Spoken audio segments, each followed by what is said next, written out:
Hello and welcome students. Thank you very much for visiting my channel. Today we are going to discuss about profession. The next point of nature, purpose and scope of business, chapter number 1 of OC. Today's point of discussion, that is profession. You may know the different type of professional persons in the society. Means as for example, chartered accountant, doctors, lawyers. They are practicing and they are giving services to the society. So the thing is that the person whosoever have specialized skill, knowledge, training and professional education, those persons are called as professional person, and they are doing their practices in return or in expectation to get something in return, which is called as fees. So they are rendering services and receives fees. The thing is that they must have a membership of such kind of association, which is called as professional associations. CA required membership of Institute of Chartered Accountant of India. Lawyers would have membership of Bar Council of Association. So the thing is that such kind of professional persons must have a membership of such kind of professional association. So professional must have to obey the established code of conduct of such kind of associations. So students, those persons who are rendering services with such a different type of skills and qualifications, those persons are called as professionals and it is called as profession. Now let us see the characteristics of profession. The same thing which we have discussed, that would be considered as a characteristics. See, it's so simple. Obtain specialized knowledge. That means professionals must have to obtain specialized knowledge, skill and training. They are charging what? They are charging fees. As per the qualifications, educations and experience, their fees may vary. As per the skills, the fees of professionals may vary. Services, they are providing what? They are rendering services to the society. And this activity is called as independent activity. They are not dependent upon anyone. That means what? CA, doctor, lawyers, they are not dependent upon anybody. They are having independent activity. May be possible that some of the persons, that means CA, doctor or lawyer, if they are giving or if they are doing job at any government organizations or maybe any private organizations, then these persons will be considered as employee. So then they will be getting fixed salary. But suppose if they are doing their private practices and they are rendering services to the society, this is called as profession, and this activity will be treated as your independent activity. These profession will never be having any kind of relation with production. Production is where? That is relating to business. The profit which they are going to earn from where? From business. But right now in profession is not having any relation with production. Once again, the same code of conduct established by the professional associations. Okay, and the last one, that is uncertain monetary return. May be possible that they may have certain kind of variations in the fee receipt. They may have certain kind of uncertainty to receive the fees which are from the customers or clients. So these are the characteristics of profession. Now let us understand employment. Employment means what? You know it very well. Employment means job. Employment means what? Service. Service is where? To any employer. That means they have to follow their rules and regulations. As per the agreement, as per the contract and rules and regulations, they will be given fixed salary. So employment means a job. The person whosoever is giving services to employer, that is called as job. And they are going to get in return, that is fixed salary. That is called as employment. Now simple way, the characteristics of employment, we know it very well now. Fixed salary, they are going to get return, that is fixed salary. What about benefits? They are about to get benefits of medical allowance and pension.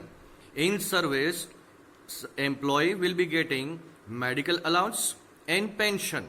At the end, that means after the retirement, the company or government will give certain kind of pension as per the pension scheme which has been done or given by the government authorities. Under the control of the employer, definitely employee must have to work as per the agreement done with the employer, and as per the control rules and regulations. They have to work under the control of employer. Any kind of qualification, working hours, retirement benefit, what will be the benefit after retirement, what are the number of working hours for which we have to work, okay, and what will be the required qualification, that is predetermined in employment. Why? Because the posts are fixed. On which post a business required employment, that means on a top level, middle level or bottom level, in factory or managerial level. So on that basis, qualifications are fixed, working hours are fixed. Is it 10 to 5? Is it morning 8 to 8? Okay, whatever number of working hours, that is fixed. What about retirement benefit? That is also going to be fixed as per the agreement which have been done between employee and employer. So these kind of things are being predetermined, and this is dependent activity. That means employee is dependent upon employer. As per the rules and regulations formed by the employer, they should have to work dependently. That means they are dependent on employer, and that's why it is called as dependent activity. The rules and regulations which are being formed by the employer. So these kind of rules and regulations are to be bound by both of the persons, that is employer and employee both. And the last one, no capital investment is required by the employee. Employee is not being asked to invest any amount in the business. They are free from capital investment, and they are just only about to serve and to provide services to the employer. Now let us move to the difference and the comparison between business, profession and employment. Students, let us discuss about the comparison of business, profession and employment. The informations which we have seen earlier, these informations are to be utilized here in comparison of business, profession and employment.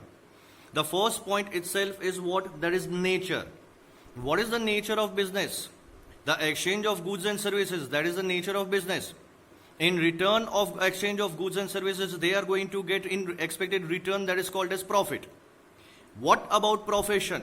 What we require? That means in profession, the person is only going to render services, and in against that, they are charging fees and receiving fees from the clients. What about employment? We know it very well. The performing, that means persons or employee, they are performing their work under the control of employer, and in against that, they are going to receive a fixed salary. That is the nature of employment. What about qualification? No particular qualification is required in business, whereas professional knowledge, education, training, professional skill and professional education must have to be there in profession. Chartered accountant must get degree of CA. Doctors must get any of the degree, maybe possible a BHMS, MBBS, Ayurvedic, whatever the degree must have to be there. Okay, so professional skill, the qualification must have to be there in profession. What about employment? As per the post required, the qualification will be required as per the nature of the job. Okay, it may require MBA, it may require 10th pass, it may require degree, okay, or it may require any kind of diploma courses. So the requirement of qualification, that is as per the nature of job. Next information, that is what? That is reward. That means it may be considered as return. What is return in business? That is profit. The amount of profit which has been received in business, that is called as reward. What about in profession? Professional persons are always charging fees. And in employment, the service person, the person who is serving at employer's place, they are going to get salary, fixed salary. That is his return. The amount of capital is required as per the nature of business. If sole proprietorship is there, the amount of capital will be little bit less. If partnership form would be there, then as per the partnership agreement, they will invest certain amount as a part of capital. As per the company form, the amount of capital is going to be different. So as per the nature of the business and type of the business, capital requirement will be there. Whereas professional persons required limited capital. It is just only at the initial time of establishment. Whereas in employment, the person whosoever is serving, they do not require to invest any amount of capital, and it is not possible, it is not there that they are about to give capital to the owner. Now, the next point is code of conduct. Legal provisions as per the Sole Proprietor, Partnership Act, Companies Act, legal provisions are always there, and the company should have to be formed as per the by following legal provisions only. As per the professional association will always have certain kind of code of conduct, and professionals always have to follow these code of conduct. As per the agreement in employment, as per the agreement, as per the rules and regulations which are being done by the owner, they are about to service-oriented person required to follow those rules and regulations only. So these are the code of conduct which are being followed by these three activities, that is business, profession and employment. The last information, that is transfer of ownership. What is the original meaning and object of business? Exchange of goods and services in exchange of monetary return. That is what? That is the transfer of ownership from producer to consumer. That is called as transfer of ownership. So it can be possible in business. Whereas in profession, it is not possible to transfer the ownership. I am the only person who is having such skill, and I am providing services to the customers or client. So I am not going to transfer my ownership, and that's why in profession, the professional person is not going to transfer his ownership. No title of ownership will be there in employment. The person is just only providing services to the employer. That's why there is not having any kind of title of ownership. Ownership will always belongs to owner only. That's it, student. Okay, I hope you have understood properly the profession, the employment, characteristics of profession, characteristics of employment. Just go through it, and if you have any doubt, then please message me. Thank you very much, students. I hope you will all remain fine and fit. Please be safe and happy. Thank you very much. Goodbye.